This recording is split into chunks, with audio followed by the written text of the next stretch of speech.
माननीय मुख्यमंत्री महोदयांच्या विजनमधून 100 दिवसांचा जो कृती आराखडा देण्यात आला होता त्याची सांगता 16 एप्रिल रोजी झाली आणि त्यानंतर सर्व प्रकारचे जे शासनाचे डिपार्टमेंट्स आहेत त्यांचं मूल्यमापन हे केंद्र शासनामार्फत जी त्रयस्थ संस्था आहे QC आहे त्यांच्या मार्फत हे करण्यात आलं आणि त्याचा रिझल्ट हा 1 मे महाराष्ट्र दिन आणि कामगार दिनाच्या दिवशी आज जाहीर करण्यात आला। त्यामध्ये जिल्हा परिषद कॅटेगरीमध्ये ठाणे जिल्हा परिषदेला प्रथम मानांकन मिळालेलं आहे।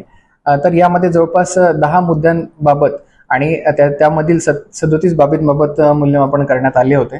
त्यामध्ये विविध मुद्द्यांचा समावेश होता। या सर्वच मुद्द्यांमध्ये 100 मार्काचं जे गुणांकन होतं त्यामध्ये जिल्हा परिषदेमार्फत उत्कृष्ट कामगिरी करण्याचा प्रयत्न करण्यात आला। त्यामध्ये नागरिकांना देण्यात येणाऱ्या सुविधा असतील, वेबसाईट असेल, कार्यालयातील स्वच्छता असेल, त्याच्यानंतर वेबसाईटचं किंवा आपल्या सर्व नस्त्यांचं निंदणीकरण असेल, या सर्व बाबतींमध्ये उत्कृष्ट कामगिरी करण्याचा प्रयत्न करण्यात आला। कर्मचाऱ्यांना AI चं प्रशिक्षण देण्यात आलं, ग्रीव्हन्स रिट्रेसल करण्यात आलं, सुकर जीवनमान करण्यासाठी देखील प्रयत्न करण्यात आले आणि येणाऱ्या नागरिकाला एक उत्कृष्ट सुविधा कशी उपलब्ध करून देता येईल यासाठी मोठ्या प्रमाणावरती प्रयत्न करण्यात आले। यामध्ये आम्हाला माननीय मुख्यमंत्री महोदय असतील, दोन्ही उपमुख्यमंत्री महोदय असतील आणि इतर सर्व आमचे वरिष्ठ अधिकारी असतील यांचं मार्गदर्शन वेळोवेळी प्राप्त झालेलं आहे आणि माझ्या सर्व टीमनी, ठाणे जिल्हा परिषदेच्या सर्व टीमनी, त्यामध्ये HOD आणि सर्व अधिकारी कर्मचारी यांनी उत्कृष्ट काम हे 100 दिवसांमध्ये केलेलं आहे आणि त्याचीच फलनिष्पत्ती म्हणून आपल्याला हे मानांकन प्राप्त झालेलं दिसून येत आहे।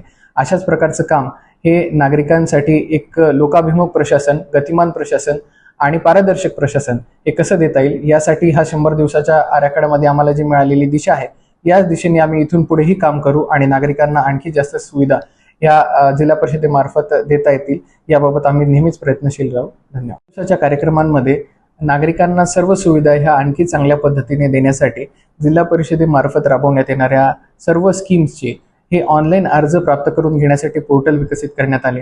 त्यानंतर आपण ज्या प्रकारच्या सर्टिफिकेटच्या ज्या सुविधा देतो, 7 प्रकारचे सर्टिफिकेट्स हे पंचायत विभागामार्फत दिले जातात आणि इतर प्रकारच्या ज्या राईट टू सर्व्हिसमध्ये सर्व्हिसेस दिल्या जातात या सर्व सर्व्हिसेस या ऑनलाईन देण्यासाठी आपण डोअर स्टेप डिलिव्हरी हा उपक्रम सुरू केला।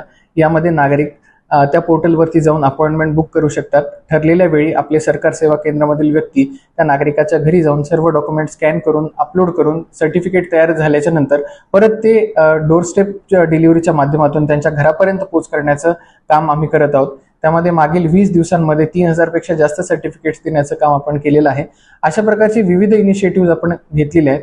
त्यामध्ये CSR पोर्टलची तयार करणे असेल, त्याच्यानंतर EHRMS हा आपल्या कर्मचाऱ्यांसाठी, जवळपास जिल्हा परिषदेमध्ये 5000 पेक्षा जास्त कर्मचारी असतात, त्यांची वेगवेगळे ग्रीव्हन्सेस असतात आणि वर्षभरामध्ये विविध कॅलेंडरच्या माध्यमातून त्यांच्या सर्व सेवाविषयक बाबी पूर्तता करणे आवश्यक असते। EHRMS या पोर्टलच्या माध्यमातून या सर्व ग्रीव्हन्सेस आपण या सर्व 5000 लोकांसाठी आपण निराकरण करण्याचा प्रयत्न करत आहोत। त्यानंतर आपण ब्लॉक फॅसिलिटेशन कमिटीच्या माध्यमातून आपल्याला जे प्राप्त होणारे ग्रीव्हन्सेस आहेत हे तालुका आणि गाव स्तरावरतीच कसे निकाली काढता येतील यासाठी कटिबद्ध होऊन प्रयत्नशील आहोत। या सर्वांचा